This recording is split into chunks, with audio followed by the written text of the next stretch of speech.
your life is on the line and you know that you're on an oxygen tank and they're going to put you in your head, see what you do. Because the bottom line is that me, I'm one person. I can never miss. Guy's not being loyal to you. How could you be loyal to him? Yeah. And whether you're your father or not.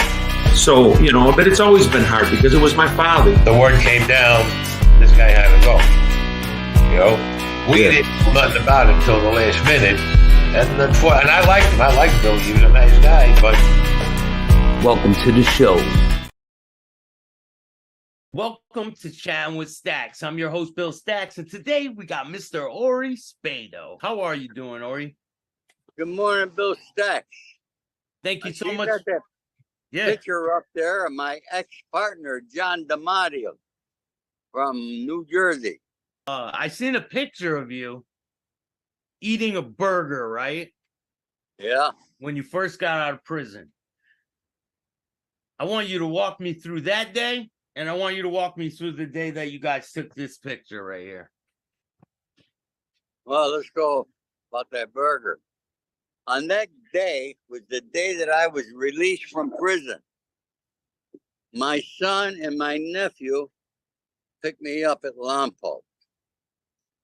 I was to turn myself into a halfway house in South Central. A little ways out of Lompoc was an In-N-Out burger, and they stopped to give me my first real meal in over 5 years. And I got to tell you, it was like a banquet having that In-N-Out burger. It was awesome. And the rest is history. The rest is history, my friend. So you were having dreams about that burger for quite a while then, huh? Well, you know, I had dreams about the outside food. Yeah.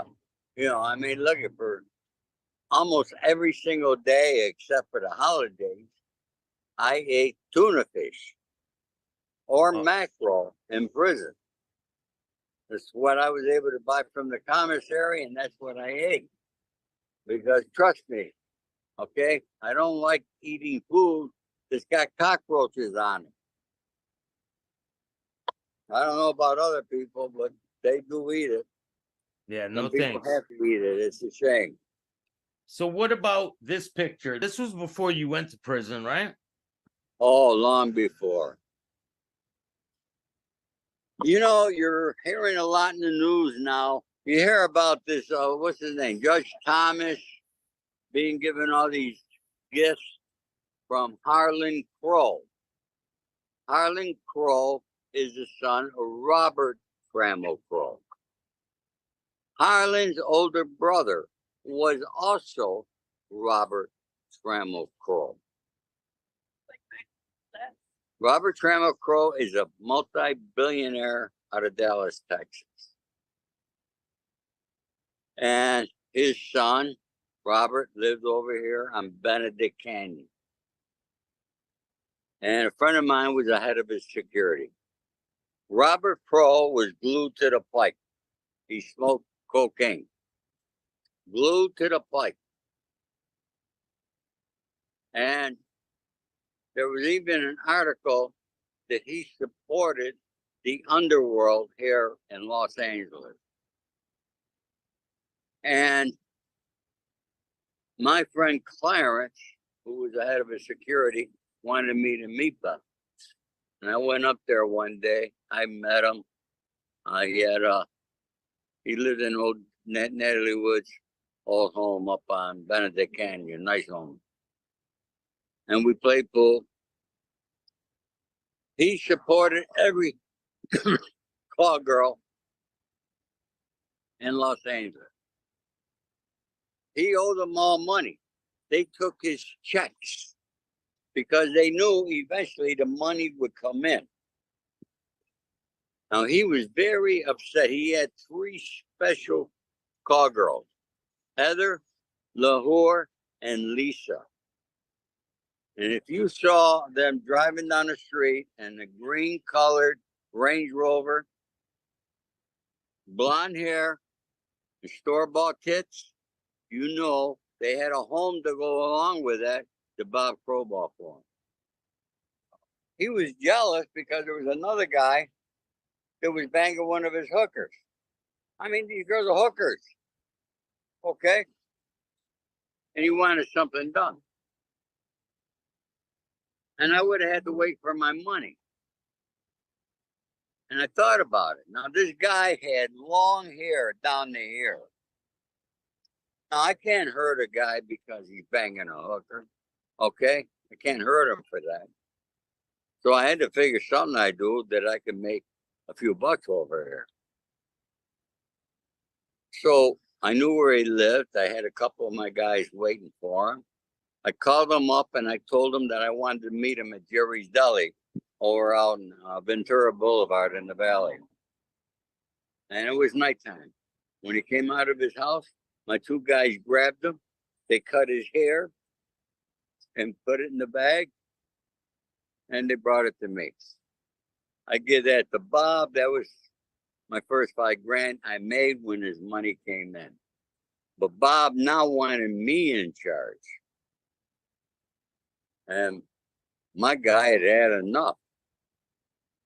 So I went in and I told Bob the rules of which I take over. Now, by this time, he had depleted in one day City National Bank over here on Wilshire and Roxbury. He depleted all the cash they had because he owned, everything he owned came from his father's trust. And the only person he could sell to was his father. Nobody else. So every few months he sells something off to his father. The money go in his bank and it'd be depleted because he had so many checks. So I went in there and my guy Bruce, who I had live in the house, we had to try to clean him up. He was broke. You got to imagine. There's a fucking guy now with all this money coming from this family, doesn't have no money. Can't pay the maid, can't pay to keep the water on or the power. I had to front all that money. But I knew there'd be a good end result. And this guy here, John DeMarti, was a friend of mine. He was with Marty Tequesta out of New Jersey. He lived out here. John was a degenerate gambler. Like so many, but he was one of the best blackjack players he ever wanted to meet. And, you know, I can get into all his gambling and how he lost 50 grand, 100 grand, and all that there. But I brought John in so we could make a few bucks with me. And so that, I mean, this was a full-time job. Yeah, like you're living there, right? No, I didn't live there. I had my guy Bruce living there. Yeah, so you got eyes there, basically. There was something on a daily basis. These hookers are trying to get to him. He's got no money. Everybody wants money. All the drug dealers want to kill him. So now, one day, I mean, he owed one drug dealer from Israel $150,000. I talked to him. Now, I used the name Junior. I didn't tell everybody my real name. I used the name Junior. And I got well known with everybody as Junior. And one day I pull in the driveway, I hit the things, the gate opens, the fucking parking area is full.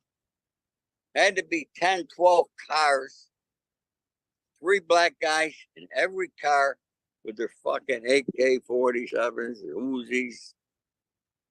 I said, oh, fuck, what's this? I go, Bruce opens the door. I said, where's the boss? He said, the boss is upstairs. He wants to kill Bob. I said, yeah.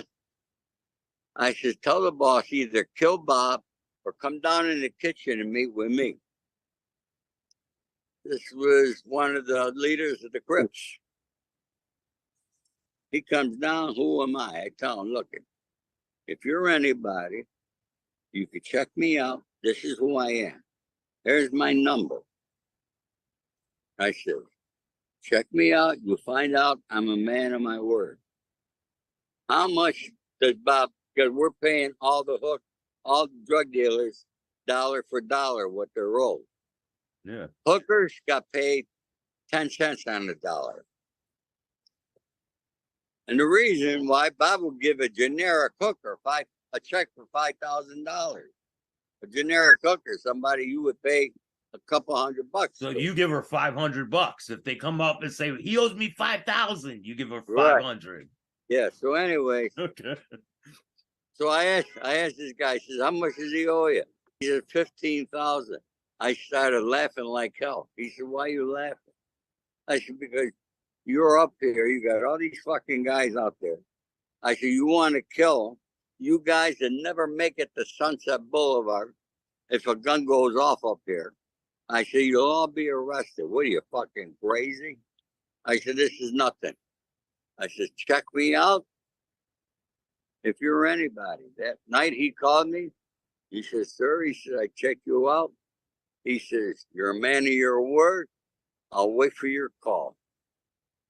And what I did with the drug dealer, when the money came in, I paid the drug dealers. And eventually it took me 6 months to negotiate the deal with his father's lawyers and accountants. And I negotiated Bob's interest out of the Dallas Market Center. I got him $940,000 up front and $34,000 a month for 30 years. Wow. I had the money go in. We closed it at the Admiral Club because they flew in from Texas to sign the paper. I had my attorney with me. I had all the money going into my attorney's account at Bank of America. And the first money that came out was I took my expenses out, and then I took my fee of $300,000 out. I gave John his half, and that was it. We made out pretty good. John, then normally every time I made a score, I go back east, take care of my children, my mother, and everybody. And I no sooner fucking landing, and I'm at my daughter's house, and John calls me. He says, "You dirty bastard," he said, "it's all your fucking fault." And I knew right away. I said, "John, don't tell me you lost all that fucking money." He lost it all one night. Gambling. One night, 150 grand. Wow.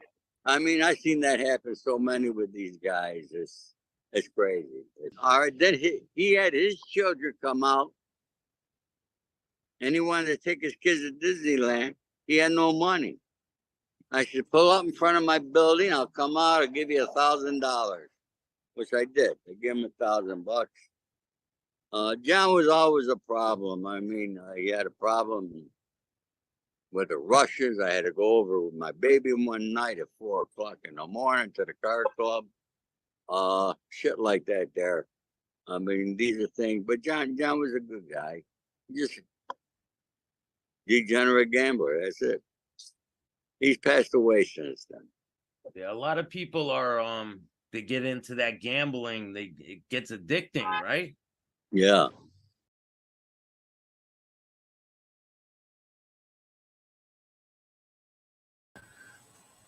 What's good, everybody? Welcome to Chatting with Staxx. So today at 5 o'clock, I got a show I'm going to be doing about this guy getting the RICO Act. I appreciate all of you guys. If you ever need a moderator, thank you, man. I appreciate that. The GOAT. How are you, Michael? Everyone that watched, I really appreciate you. I have a lot of content on the way. So I think tonight, I'm dropping something tonight. And we're going to talk about this guy giving all the Italian mob people the RICO Act. And now he's charged with the RICO Act. So what's going on here? So if you guys like this type of content, make sure you hit the like, subscribe, and notification bell so you could get my videos every time they drop. And if you don't like it, too bad. Start your own podcast. Peace.